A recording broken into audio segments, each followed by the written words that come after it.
director of AERO, and I'm here as a facilitator this morning. We're going to be talking today with Zach, Susan, Brooke, and Becca about marketing the message. So buying local, the term buying local, is that working? And really what we have some interesting perspectives to offer today from these folks.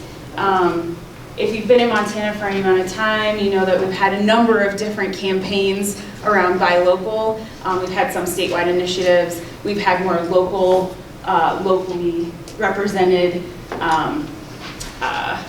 campaigns, if you will, to try to get people interested and excited and invested in the concept of local food systems and wanting to support that system or that vision of transforming agriculture with their dollar. And so the question is, all of that takes a lot of investment of time and energy and money, and a lot of times that right now, the system requires that time investment and energy comes a lot from producers. We're asking of that of our producers. So our producers are not only spending hours and hours in the field, they're figuring out what to plant, when to plant, where to harvest, when to harvest, and where to bring their harvest to, but they're also trying to figure out how do they sell their message of sustainability to their community so that the community invests back in them. And one of the things that we hear at AERO a lot is that that's a heavy burden to ask of folks. And marketing, particularly this day and age, is a pretty tricky thing to hold on to in terms of having technical expertise. How do I know how to brand my produce? How do I know who I'm speaking to? Is this particular sticker working? What words work? What compels people to say, yes, I want to invest in this food system? And what we're realizing is that a lot of farmers and ranchers feel, again, unsupported and siloed, that they have to try to do all aspects of their own production, their own marketing on their own. And so we're going to talk a little bit today about that and like what are some of the things we've learned along the way, what are some successes, and what are some challenges, what can we continue to work on.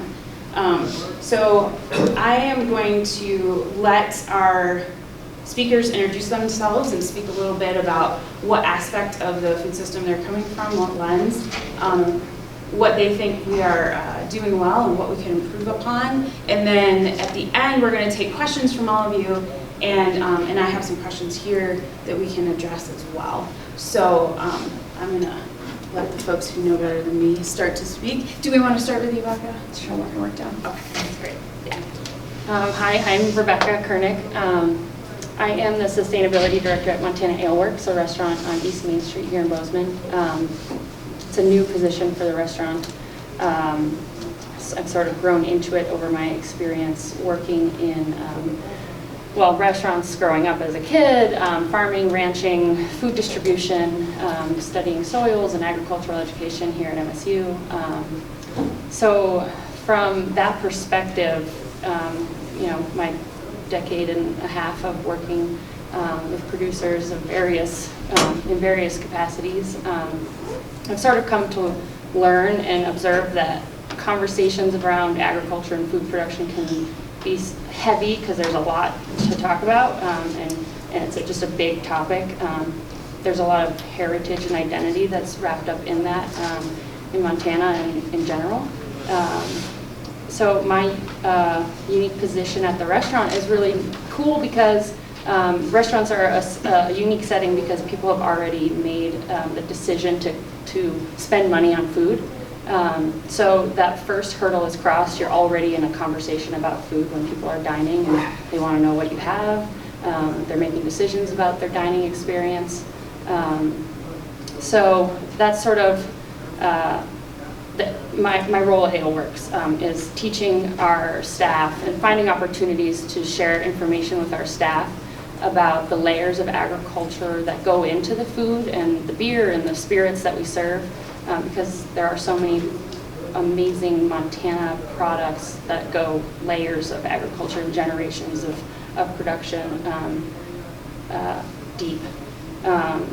So I'm also kind of here in a dual role. I work with Open and Local Coalition here in Bozeman, and so we have a annual celebration. This summer was the fourth one of those, but we kind of collect people in the food system in the Gallatin Valley and surrounding communities to kind of talk about these bigger concepts around food.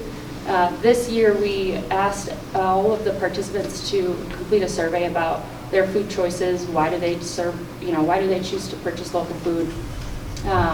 What do they foresee as potential aids in spreading the local message or helping other people see the importance of serving local food? So I kind of want to present just a couple of the little findings about that. But before we go into that, I think it's important to acknowledge what we heard this morning and some of the things that Zach mentioned in his talk last night, which I've also observed, is that we need to be open to understanding other people's language. There are so many generations of views that shape the world, how each individual views the world today as an individual. Sorry. That's good. So we really need to be open to understanding each other's language before we can really speak it. And before we say thank you, we actually need to start by being curious about each other's stories, the producers who are working land and kind of where they come from.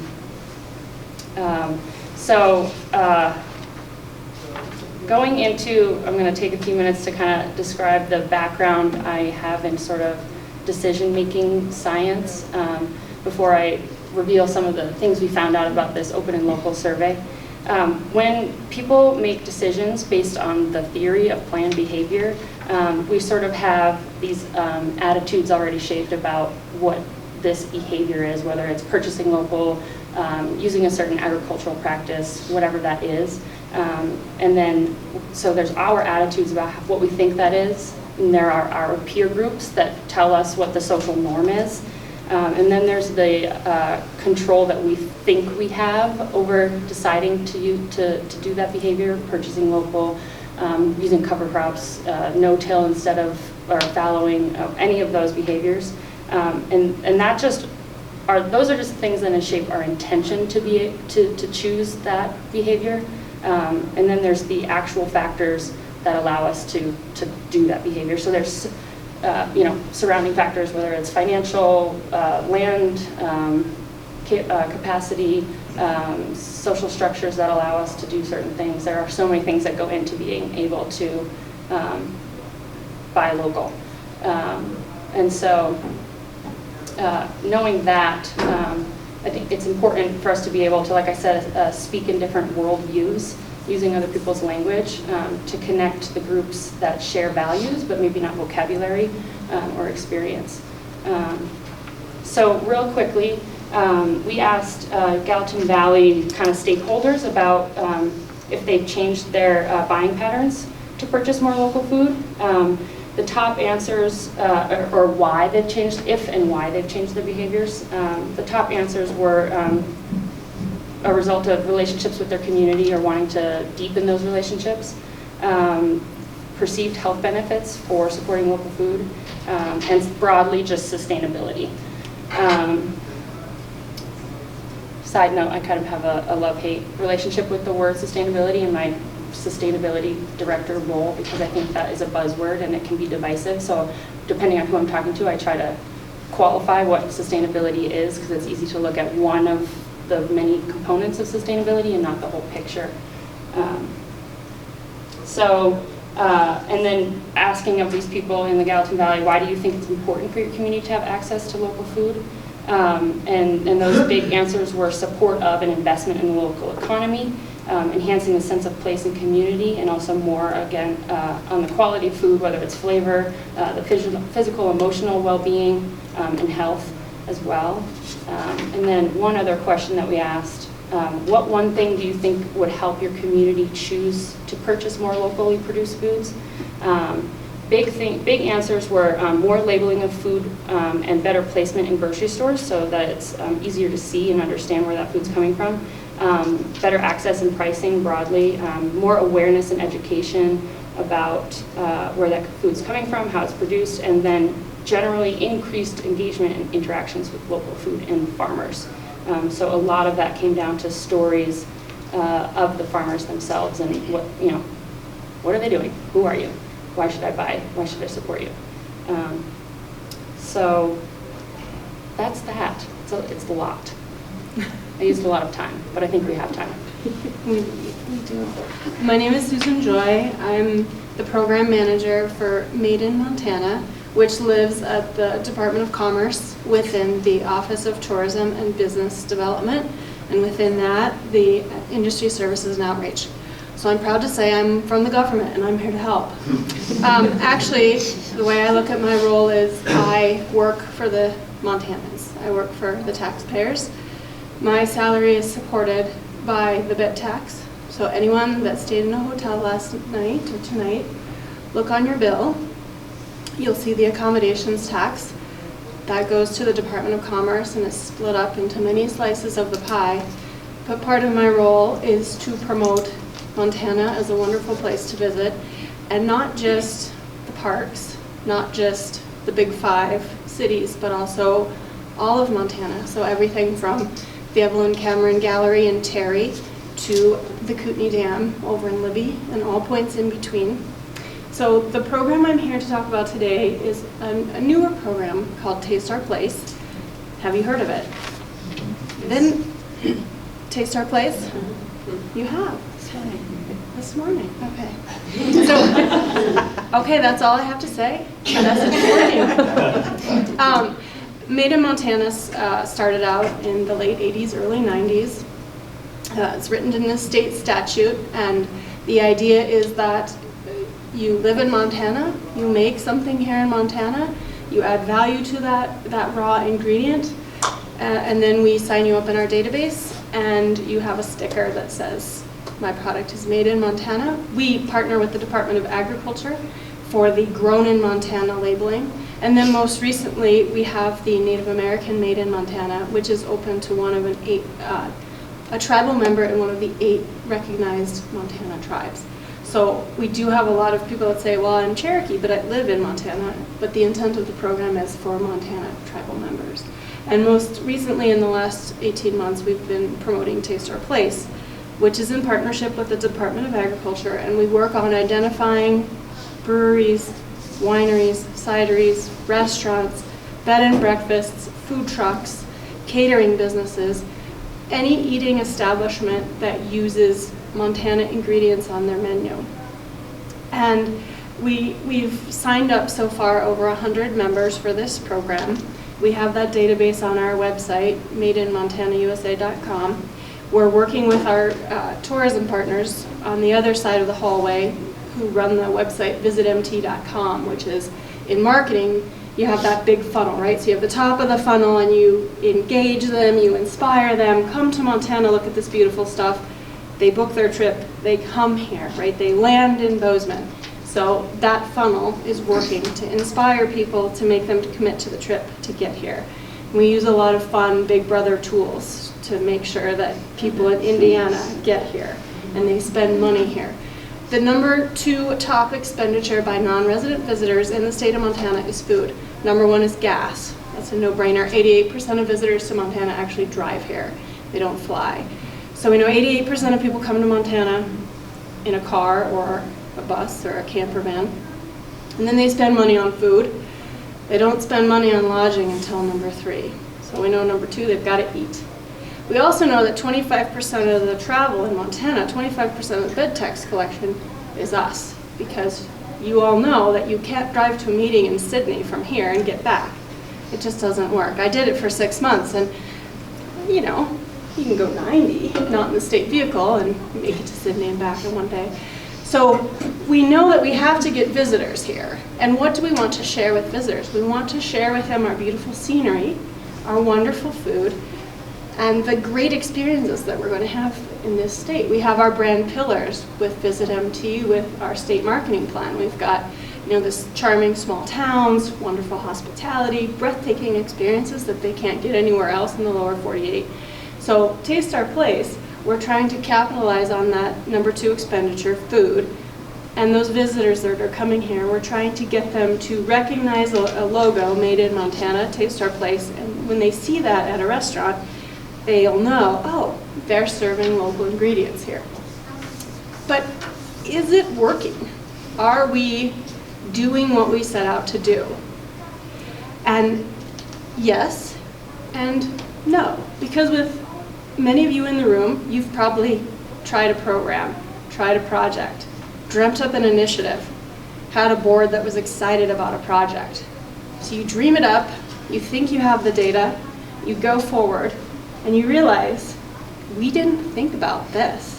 We didn't, wait a minute, tomatoes in Montana in January, how does that work? Or that most of the beef grown in Montana, most of the cows, they are not slaughtered here. They do not end up on plates here. They go to Iowa, they go to Nebraska, because that's how the food system is set up for a beef producer. It's economical, right? You start them here, put them on a train or a truck, and they go elsewhere. So there are a lot of things that in the last 6 months I have learned. So I started in February. This program was already underway, and my job is to implement it. So we've traveled around the state quite extensively. We've worked in the 7 tourism regions within the state. We've worked with tourism partners, visitor centers, convention and visitor bureaus, the people who market the state. We've gone out in the field with the Department of Agriculture and our Grown in Montana members, and we've said, you're a Black Angus producer. Tell us about getting Black Angus on the menu at Big Sky. Tell us about getting your potatoes on the menu in Miles City. Tell us about your hydroponic lettuce operation in Havre. How does that work? How are you connecting your food with restaurants and communities, and how can we promote that? And what we hear time and time again is, it's really difficult. It takes a lot of work, and the producers are already working their asses off to just make a living, right? The margin in farming and ranching is so tiny, and then you layer it on weather, tariffs, you layer on all these other pieces, and it feels like there's a breaking point. So we're trying to do what we can to, promote local, promote the realities, and also just be aware of the challenges that farmers and ranchers are facing in the state as they try to get their products. And then in also talking to restaurants and bars and even grocery stores, we were in Missoula this past week, it's a big challenge. Both, can a producer supply 600 pounds of hamburger a week to one restaurant, let alone 600 pounds of hamburger a week to one restaurant 365 days of the year, when cows are born at one time of the year, they're finished at another time of the year, and there are only 3 or 4 USDA certified slaughterhouses in the state. So how do all these pieces work together? So I would say that, yeah, it's working. We've got a logo and it's in restaurants and we've signed people up, but there are so many things that we did not know about. And I love what you just said about being curious. We have to be curious and ask these questions and find out, is it working? What are the challenges?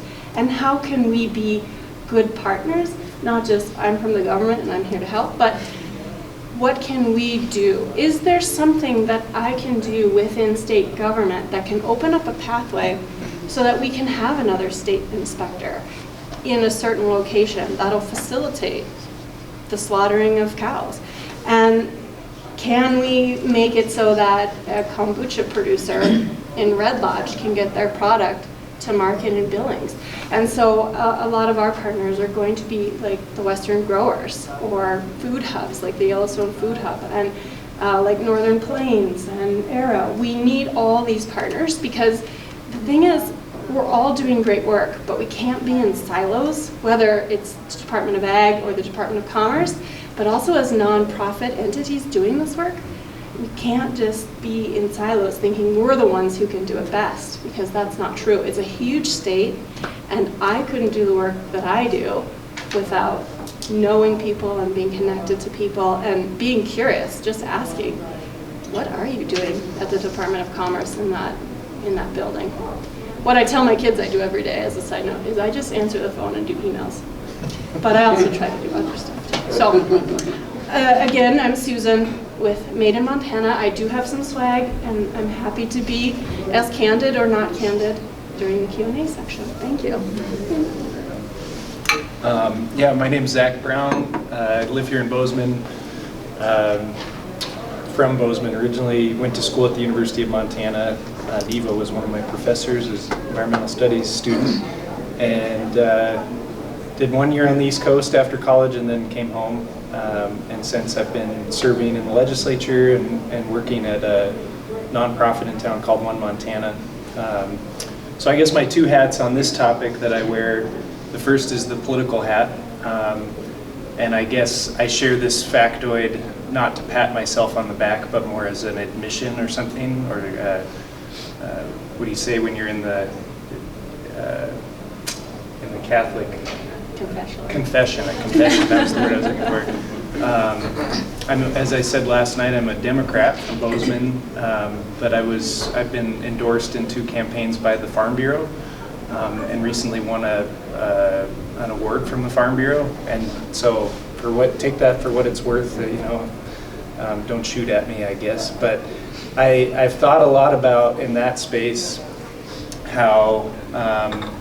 And by the way, an urban Democrat, would be an unlikely ally for agriculture in general, or maybe particularly conventional agriculture. But I've thought a lot about the ag system with my politics from the standpoint of all the pressures on that system in regards to people. It's an incredibly quickly aging workforce. The pressures and the challenges for a young person who wants to get into that field, either as a worker or ultimately as a self-employed farmer or rancher, are tremendous, as everybody in this room knows. And so I've tried to promote ideas and projects and policies that hopefully get all those ag groups who don't always get along or see eye to eye on issues on the same page and say, yes, we can all agree on the fact that we need more young people back on the farm or ranch.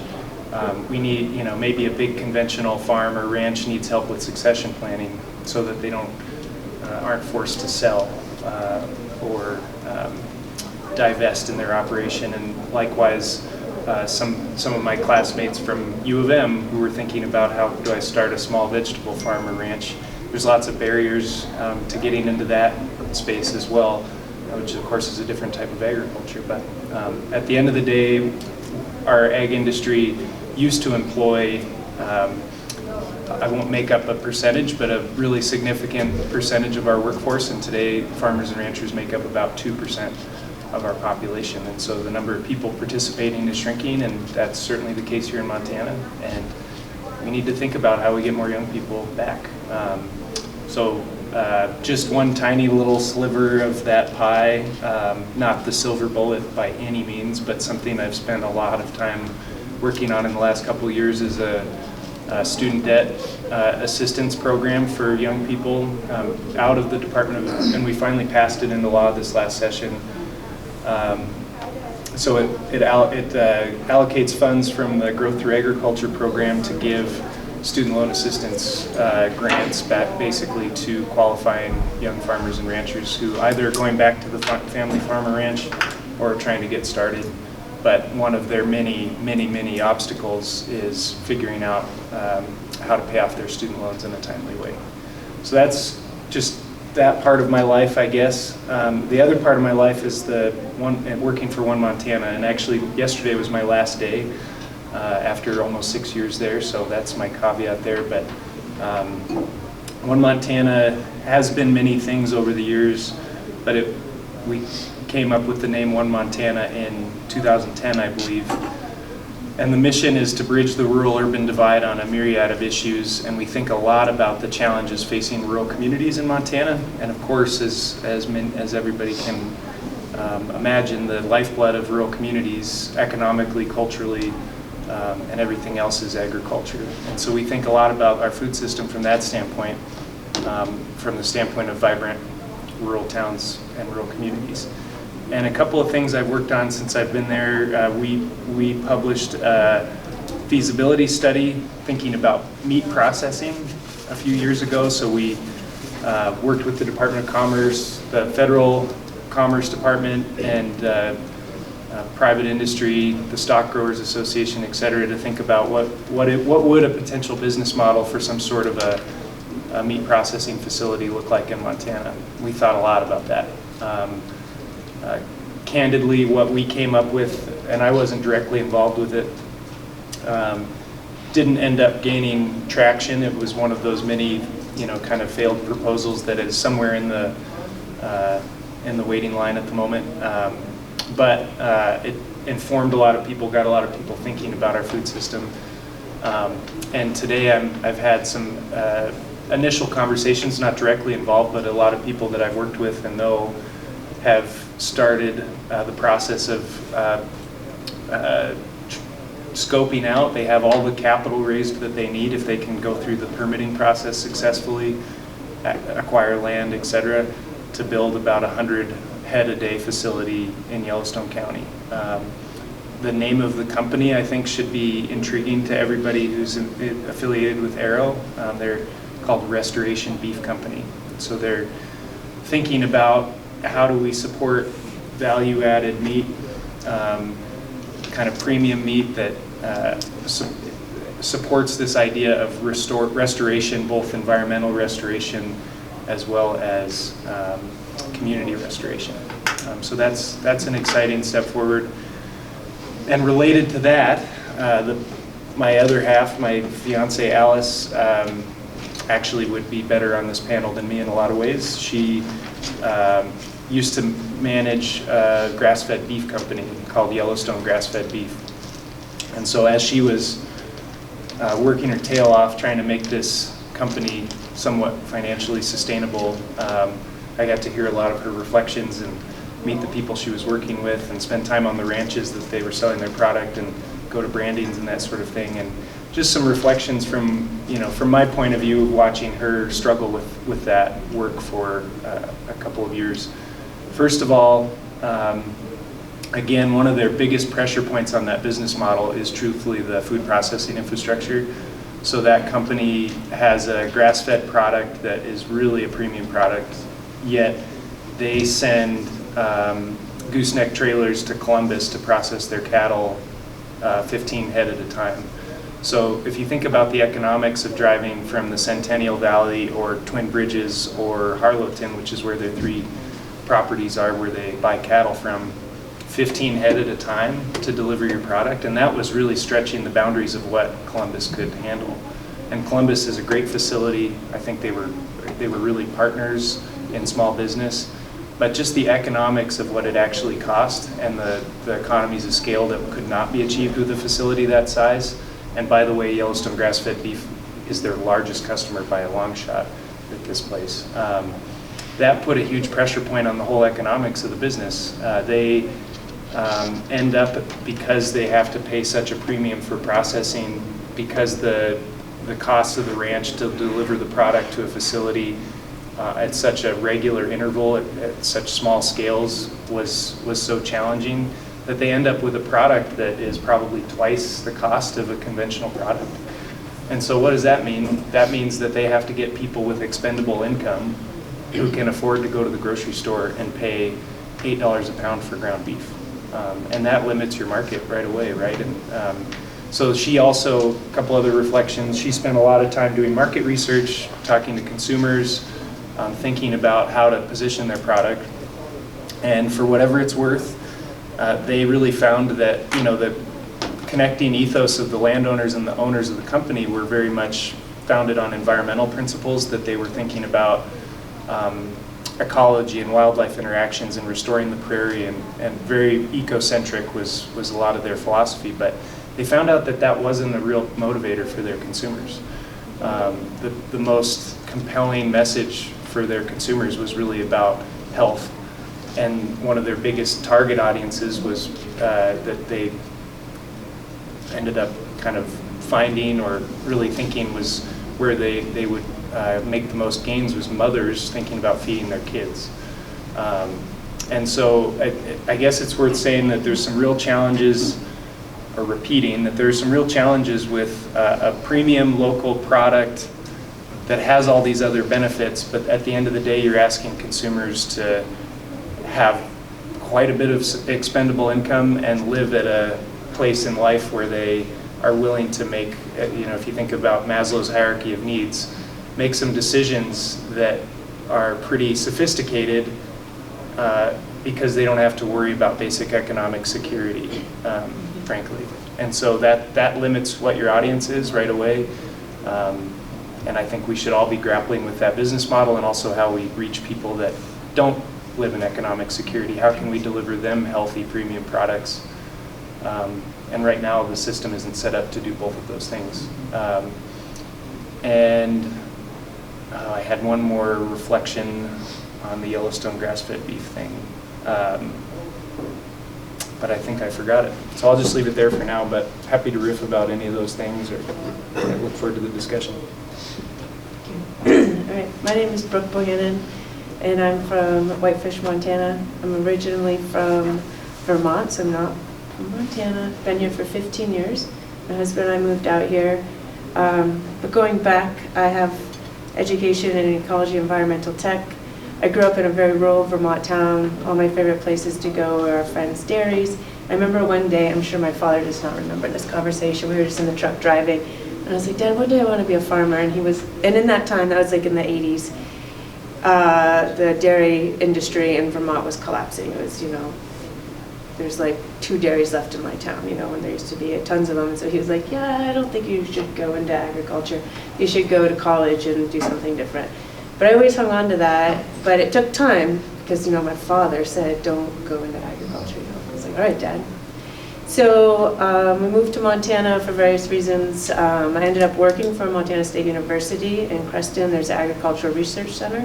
So I worked up there for 7 years in cereal grains and canola doing research, because obviously it's a land-grant university. And so that gave me a great appreciation for commodity agriculture. I had no exposure. I could not identify wheat from barley prior to that. I have the utmost respect for our farmers who are in conventional ag. And then I slowly departed from the university and started my husband and I started our little 1-acre diversified vegetable farm called Wicked Good Farm, because actually I would love to be a grain farmer. But as you guys have pointed out, that access to that is very difficult. Like, how do I, especially in the flathead, right? I mean, land is very expensive there. Most of the farmers that are in grain production, they rent their ground, which I think is common around the state.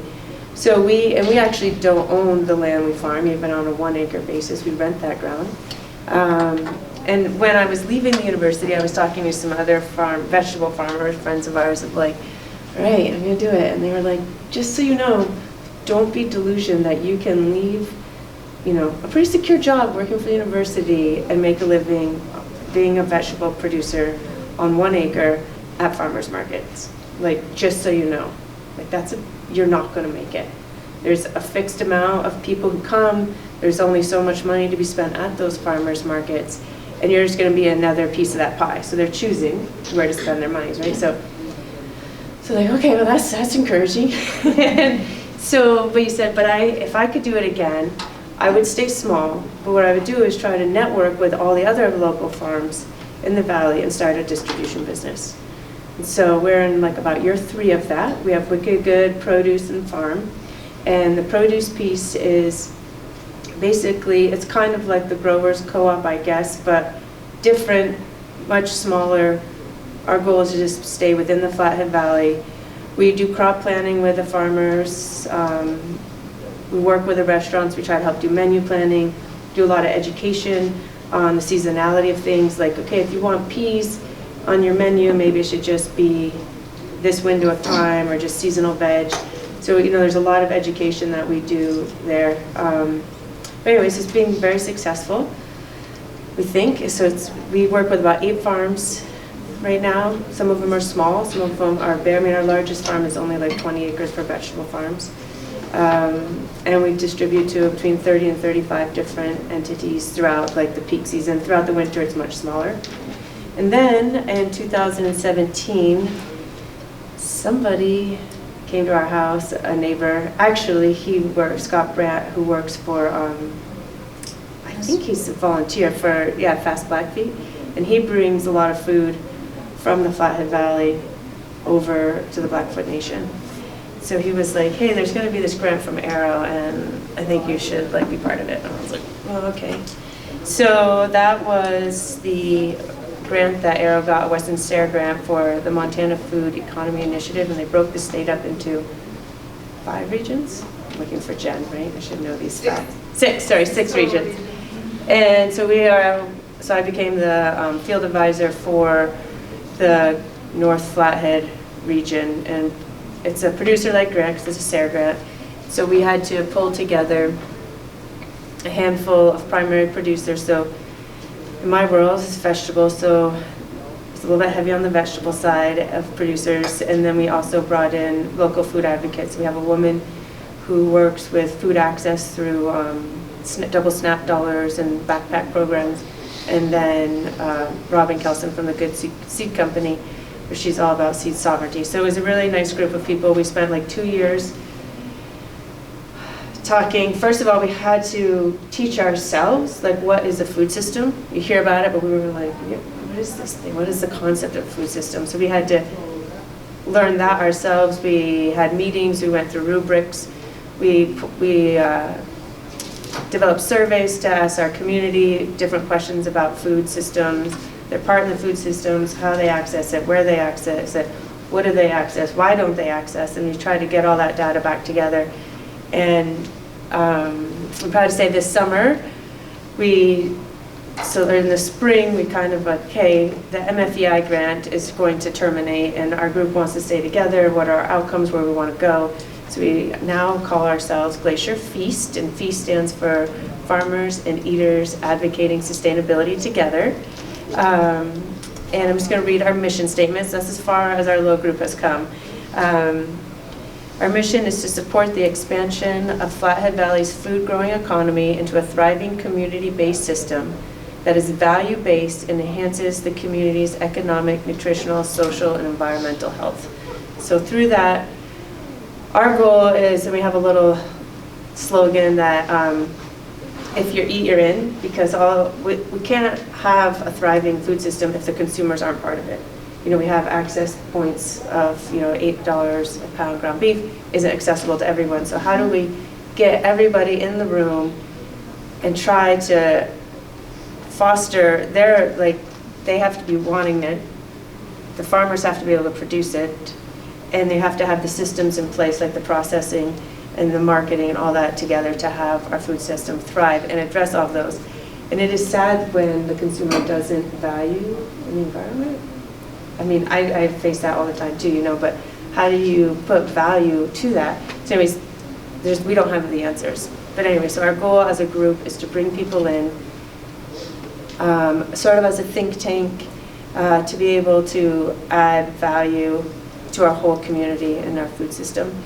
And we have looked at, I thank the state for doing the Montana Made in Montana and local and the Taste Your Place. I think those are all really great campaigns, and the support that you give to farmers, and hopefully partnering together to continue to elevate those programs. One of the questions that I want to start off with is just the concept of the terminology of local, because some of the things that AERO interacts with our producers and consumers who are like, I want access to healthy food, I want to access food that's close to where I live, I want to support the producers in my region. But we're curious if what your thoughts are on using the slogan "Buy Local" as an example. Using the term "Buy Local," is that an effective message that conveys all of the nuance that those folks are looking for? And is the term local, is the word local limiting? Especially when we live in a state where we've talked about the diversity, or the diversity within Montana, but also the geography within Montana can sometimes make the term local dependent on where you live. If you're in the Highline region, local might be, a radius of 200 miles, for example. We do absolutely have food deserts in this state. So anyway, I'd be curious to your thoughts on specifically the language of buy local, and if you have thoughts on is that effective, and also do you have alternative slogans that we could use that might have a different, might bring a different narrative to the conversation. I'd just take an initial stab and say that a different way to look at that outside of the food system, but my family owned a business downtown for many years, and for those of you who are just coming to Bozeman or haven't been here that long, you might look at downtown and say, well, Bozeman's got it made, it's all been fine forever, there's a lot of wealth here or whatever, but my parents were involved in the Downtown Business Association back in the 90s when it was really scrappy and very uncertain about whether we were going to be able to keep a thriving downtown. The Gallatin Valley Mall had just come in, and there was a lot of money flowing that way and a lot of development pressure. This was before North 19th existed, and so they had a lot of success for whatever it's worth, focusing economically on the system around downtown and the businesses and the infrastructure and the facades on buildings and through TIF districts and other types of things like that, but also really trying to instill community pride in consumers to say there is something valuable in buying downtown, in buying local and supporting local businesses and not going to the businesses at the mall or the businesses on North 19th, but supporting something that is a little more community centered. And I think the results speak for themselves here. So that's one thing to say. Then a limitation on buy local for whatever it's worth on the production side. Another thing that Yellowstone grass-fed beef struggled with is they really wanted to just focus their consumer market locally. So they put a lot of effort towards just getting as many consumers within sort of the greater Yellowstone area as they could, and particularly Bozeman and Missoula. They moved their biggest customers, Dining Services. But if you pick on Dining Services, that contract was a loser for them. They lost money as a business on that contract. They moved a lot of product. It was a great exposure tool. They were really excited to support the mission of what Dining Services was doing, but as a business, it was a drain. They were losing money every year. And if you think about the limitations of just focusing on a local consumer market with a premium product like that, there may not be enough human beings or enough warm bodies in a place like this who have enough expendable income to buy that type of product. And so they put some limitations on their own business model that they were really grappling with when my fiance was their general manager. And I think ultimately probably have started to decide that they have to find some other consumer markets where people have more money, frankly, like San Francisco or New York or Chicago, where they can build some partnerships out. And that's kind of Liz Carlisle's thing with Lentil Underground too, right, is finding those types of opportunities. But the other side of that is then you have the carbon emissions associated with packaging and sending your product across the country. And that's something that the ownership of this company was grappling with, struggling with. Do we want to make money as a company or totally stick to our values? And those are tough decisions. So.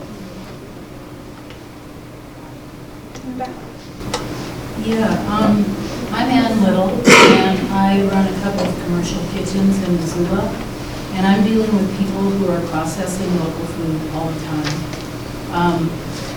And I just have a couple of things I want to say. First of all, organic trumps local.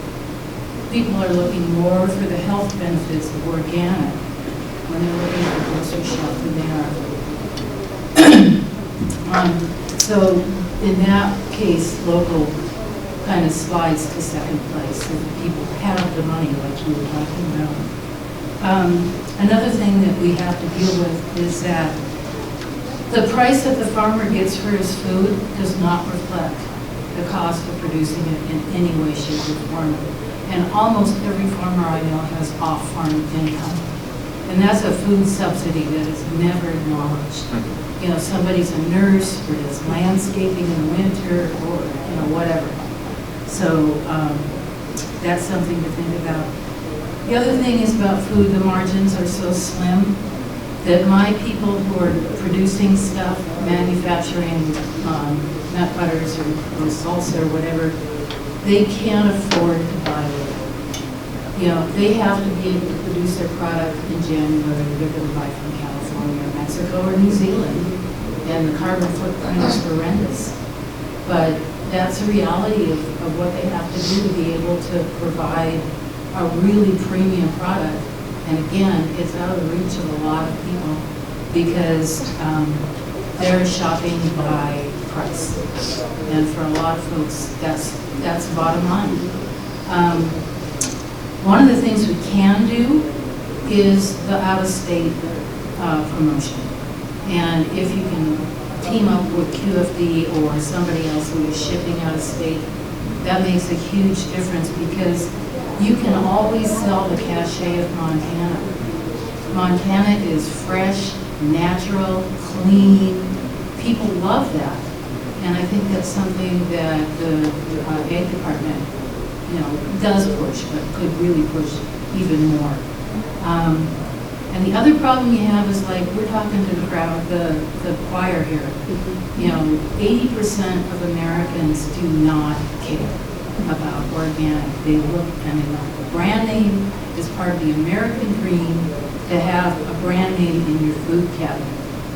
And that's Nabisco, that's Cheerios, that's General Mills, it's all the big brand names, and that's what we're up against. So education is a huge part of this, to let people know day after day after day that the local product, the organic product, the Montana product is really the best product for them. Because when they think of a health thing, they don't think about local, they think about organic.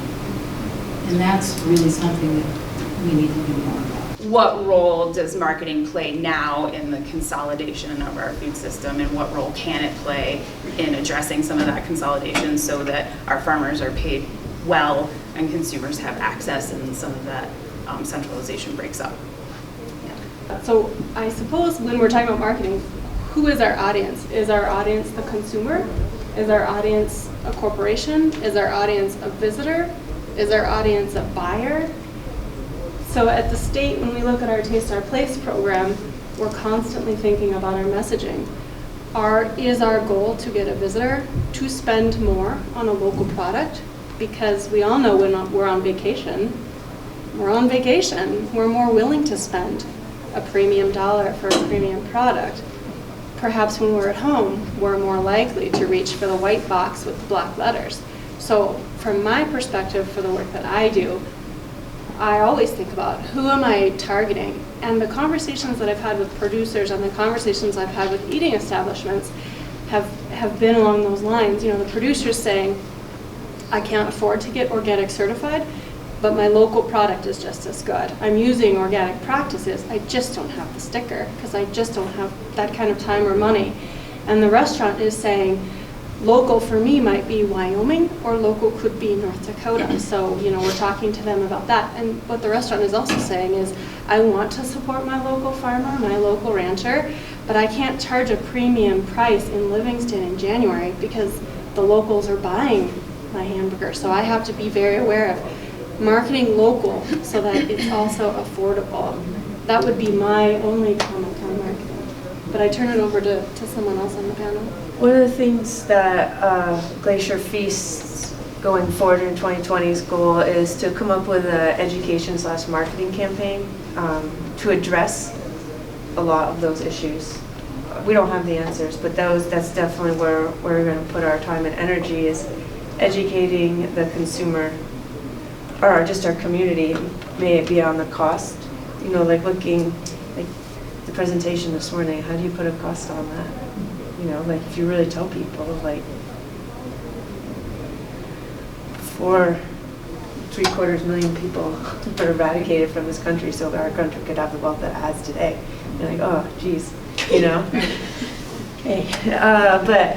So anyway, I don't have the answer for the marketing piece, but I think that the education needs to come forward, and it has to be from all sectors of the food system. I also have zero experience in marketing, but I would echo what you said, Brooke, about education, because I think that we live in such an attention-based economy. If we take that traditional, from my very naive perspective, if we take that traditional marketing route where we're just pounding people with slogans which eventually become buzzwords and eventually have no value, and then we have to come up with another slogan. In this, kind of some of these qualitative answers we got from the open and local survey was one person had said that the organic label has hurt local growers, and that kind of goes to what you're speaking about, and that I think organic has the power it does because it has very explicit requirements for a stamp of approval, and local doesn't really have that because it's so unique to a place. And I think we need to describe local individually as a business or an organization or as a state or as a food shed, because in Bozeman here, some farmers that we work with in Wyoming are much more local than other farmers that are in our political boundaries and outside of our food shed. From the restaurant perspective, most people don't come to Montana Ale Works because we serve local food or realize that we have 30% of our cost of goods goes to Montana producers, whether it's, and most, you would think that a lot of that money goes to brewers and distillers, but it's actually a majority of food products. So I think, my role I kind of talk about with people is as a double agent is trying to educate our staff as my agents that go out and tell our guests about the food that they are consuming in really casual ways, because you don't go out to get a lecture. You don't decide to have a good time and then get pounded with how we got here with our food system, or let alone just that, did you know the burger that you're eating, it never left the state of Montana, which is actually a beautiful thing. And so finding really positive and exciting and creative ways to educate people really slowly by word of mouth, but saying, hey, so I really I'm trying to change the values of our staff so that they can change the values of our guests, so that they realize that so much food is produced in Montana. All of our burger, 100% of our burger, 100% of the time, never leaves Montana. And so, like I said, people don't usually come to our restaurant because of local food, but we can tell them, by the way, you came out to have a good time, but you're also participating in a social good. And I think people grab onto that, the story of that. Another, a gal who farms in Churchill area in this survey, she said, my cows aren't anonymous and my customers aren't anonymous. These animals become you, why wouldn't you want to know them? And so I think that speaks to the story and the education part of it, and that's where the marketing, I think, needs to go. And just to say, Ale Works, at one point, maybe it still is, was the busiest restaurant in Montana. So 30% of your product line being from Montana is not insignificant. I want to throw out an anecdote to say that there are also creative ways I think that businesses and producers can kind of market their product or package it in ways that make it somewhat price competitive with other things. And an example was, again, my fiance spent a ton of time thinking about their beef jerky product. And a couple background things about beef jerky. Most consumers have no brand loyalty to beef jerky. You just go in the gas station, you pick out the one that looks good or the one that meets your price point, and then you go. And you don't have a Jack Link's consumer versus a whatever. So entering in as a niche, small business, grass-fed product into that space and thinking about it on the shelf at Town Pump is kind of tricky. And if they met all of the packaging design, if they were just trying to duplicate the product that they were competing with, they wouldn't have a chance because their price point would be twice the price point of their competitors. But what if, does somebody need 10 ounces of meat? What if you can get the same price point roughly by just giving the consumer less product? And most Americans eat too much protein anyway. And so what if you're giving a beef jerky package that is almost the same price as Jack Link's, just has a little bit less product, and your business model can balance out a little bit and you can reach the consumer in a more equitable way, maybe, right? That's just a hypothesis. Okay. Hi, so I have a question that touches on a couple points that have been brought up about that connection between local and health. And I know there's another session that's about this specifically, but I'd love to hear opinions from folks in this room about that, and to hear from the panelists about how you've navigated conversations you've had with your customers or with your stakeholders about local and its connections with health. Becca, like you said, there's no one meaning for what local means, so it's difficult. There are connections we can make to why local food would be healthier than, like large national alternatives, but it's hard to be able to say that as a rule, that local equals health. Although, like kind of touching on the point that Anne made, like I can understand how consumers have this idea that, oh, okay, I'm more health focused, so I'd rather go with organic. And with local, in my mind, it's much more of a holistic and long-term picture of how we build a healthier community. If we think about like kids and families and them changing their taste preferences, right? And like learning to eat new vegetables and fruits that they've never cooked with before. And that's where that education piece is so vital, and that story piece, because I find that what local has that a lot of other foods don't have is that connection to your community, and just being able to build those positive associations with a healthy piece of produce because you know who grew it, its relevance to your community. Just in the long term, it's just so obvious that local equals health, and there's a connection there. But when it comes to just that present moment, having that conversation and being able to say, yup, like there's a clear line, that's a bit tricky to navigate. So like, how have you guys, dealt with conversations about that, if it's come up? I haven't had that many conversations actually about local. I mean, as a producer, earlier everyone did sort of mention how busy farmers are, and I feel like I'm just decompressing from our farm season. But I don't have that many conversations about local food being healthier, and I don't know if it's our customer base, if they're just affluent enough to believe that. So I guess that's what I have to say, is that as a vegetable grower, and we do CSAs, farmers markets, and then the wholesale distribution, we don't really have a lot of those conversations. Thank you. Yeah. I guess I would wonder, like, did you say in comparison to organic or in comparison just healthier in general? Because I think that could be questionable for a lot of different people. Whether, like, I think that there is the factor of like the transportation time, absolutely, from organic from California, but it's questionable for a lot of people whether they can actually come to the conclusion that it's healthier, I think. I guess I have those conversations with like friends, but as far as like consumers, like there's not time. I hate to say that, but at farmers market, it's just like, it's insane. We don't have a lot of customers that seek us out afterwards. Sometimes at our CSA pickups, we might have people, we kind of dive into a little bit of like organics, non-organics, health benefits, environmental benefits, but I would not say it dominates the conversations. I think this is a great conversation. It's also frustrating because it's really hard for us to stay on topic because this is such a complicated situation we have in this state. And I think just Jenn's initial questions, and I think if we can possibly, later on today, we're going to think about this next decade.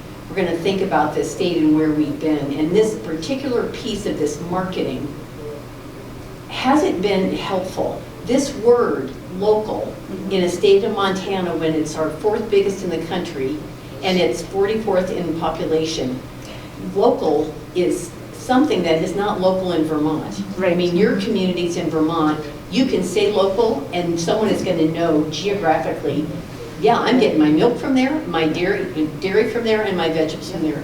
So I just challenge us all in these next few minutes to think about this marketing of this word and the fact that we think that this is the right words to use. I mean, even the co-op yesterday, we asked them what is local. Right. Local for the co-op in marketing, in their mind, is if you're a producer within 100 miles, that's local. But if you're getting, but I'm also going to get local food from the Western Montana Growers Co-op if my local producers can't provide that. So, I mean, I just think if we can just try to wrap our brain, should we be using this word in this state? And not that we want to abandon value-based, community-based food in this state, but is this really working effectively for a state like ours?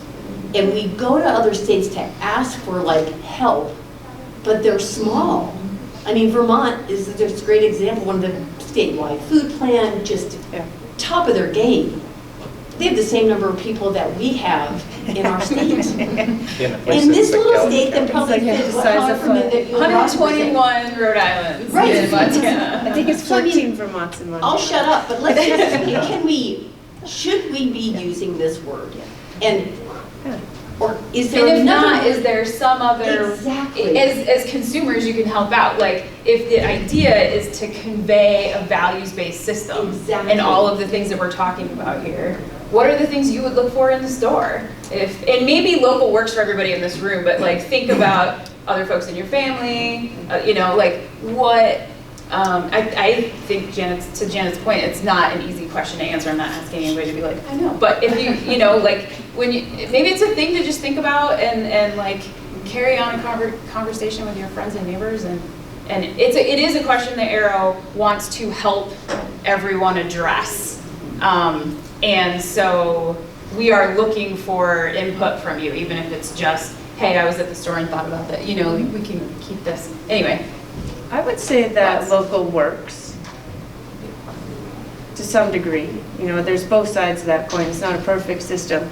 But to say, like, as a state to abandon it, local is like a nationwide movement, right? I mean, like, people are buying local. Support your local.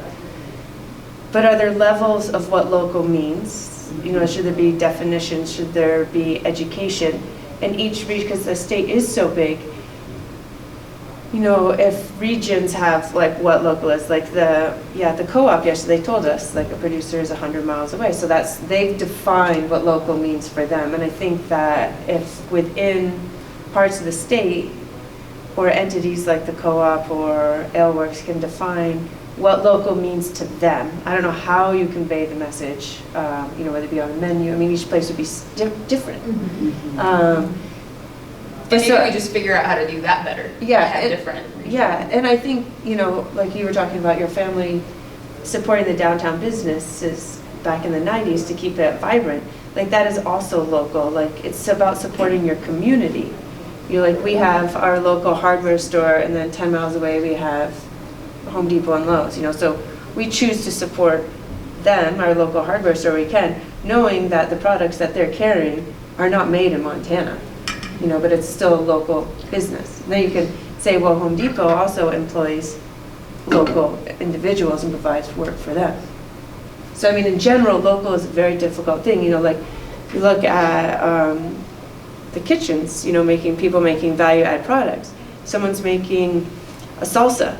It's made in Montana, so it's local, but where are the ingredients sourced? So, like, that's where I struggle with local is, like, there's a huge gradient, but it still identifies something that is hopefully making our community stronger, redirecting those dollars back into our communities, and making it more viable. I struggle with local coffee for that reason. Yeah, exactly. Right? Exactly. I mean, that's a perfect point. It's like, we all know that local in that context does not mean our state or anywhere near it. But that's where you would buy it. Well, I kind of struggle with the distinction between selling locally to Montanans and then selling to tourists. And then also within Montana, there's Montanans from a different part of the state who's so vast going to another part for tourism. And just talking to some of the producers that are neighbors to where I live currently, some of them don't care about organics or they don't care about even eating, they want seafood. So I think a lot of Montanans don't really care about where their food comes from. They care more about the price point. And also as a producer, if you're able to make more profit selling to non-Montanans, then you have more opportunity to hire Montanans and provide income. So I almost think that local is interesting because you make more money through tourism, and local doesn't really talk about tourism. Susan, maybe you can speak to that a little bit in terms of marketing to out-of-state folks. Sure. I think every state, but definitely Montana and where I work in the Office of Tourism and Business Development, really struggle with that, and our tourism regions really struggle with it.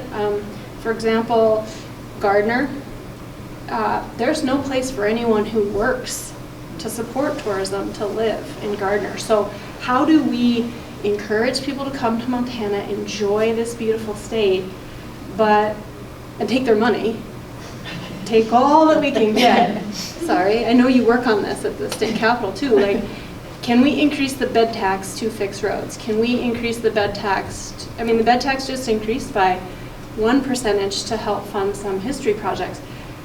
What if the bed tax was 15%? Could we fix the roads? So your question, that's getting at the heart of what we struggle with. Should we rely on non-resident visitors to pay for everything we want?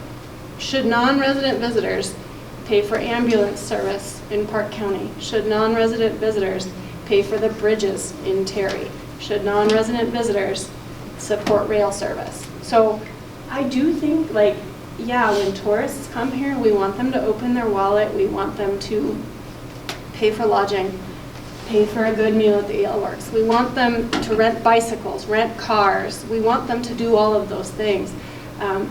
But we also live here too, and we also travel on those roads, and we stay in those hotels. And yeah, we want tourists to come here, and some communities will say, and then we want them to leave. Like, definitely in the Gallatin area or in the Flathead area, open your wallet, spend your money, and then leave. But, you know, Montana's a funny state that way, and I've probably riffed for too long, but there's definitely a push-pull on visit, spend money, go home, but spend more money before you go home. And yeah, get them to buy local, get to buy that premium tenderloin at Sage Lodge, which none of us in the room will ever experience, right? But someone will. Someone will. Farmers markets, did you know that the number 9 expenditure for non-resident visitors is farmers markets? Just saying. My response to what you just said is that that's a really cool tension to struggle with when you think about, yeah, there isn't a right answer to exporting your product or keeping your philosophy pure where you keep all your product in a geographical space, because like you said, there is a benefit to building a sustainable business that may rely on external markets, but then you can contribute more to your community by hiring people and adding value. And so it's something to look at and apply your values on a case-by-case basis. There's no universal way to deal with that, but it's a really admirable tension to struggle with, I think, as a farmer or business owner. Something. And I just have one other comment from the tourism. I was in a sustainable agriculture meeting in Oregon, and someone from the Park Service was speaking, and he said, we don't want to talk about the parks being loved to death. Apathy is our greatest enemy. Not overuse, apathy. If nobody cares, that's the enemy, apathy. So that's really a good note to end on, I think. So as we wrap up the last few minutes, the heart of our question is really, how do we get more people to care, right? And that's really how you want to address your marketing, and that's really the question we're getting at, is how do we get people to care and to understand that we're communicating the values of a community-based food system.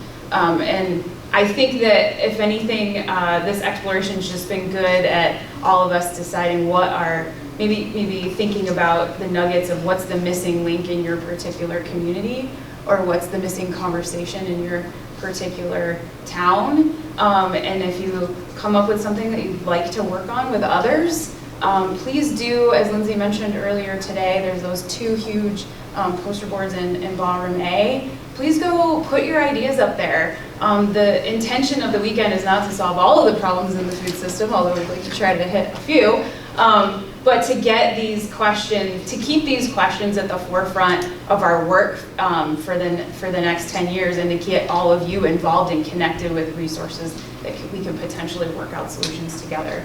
So the other thing I wanted to mention is Brooke talked about the Montana Food Economy Initiative, a program that the Glacier Feast folks went through for almost 2.5 years. And if that process is exciting to you and you're interested in empowering your community going through a similar process, come talk to me, because I did say 6 regions. So AERO operates by dividing up Montana and the 6 tourism regions.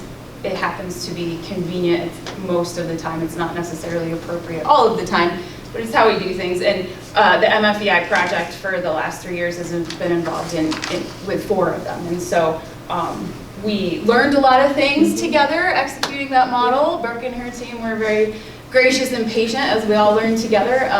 And we'd like to implement what we've learned and how to do it better in new communities. So if what Brooke mentioned is enticing to you and you think you might have a couple other folks in your region that want to work on something similar, come find me. I'm here all weekend and I want to get you hooked up with some resources. So with that, if there's any other party questions, I'm going to let you go just a few minutes early so you can go check out, buy some raffle tickets, check out Harvest Market, and get ready for headed over to Rendezvous. That sound good? I want to thank our panelists. Thank you so much for being here.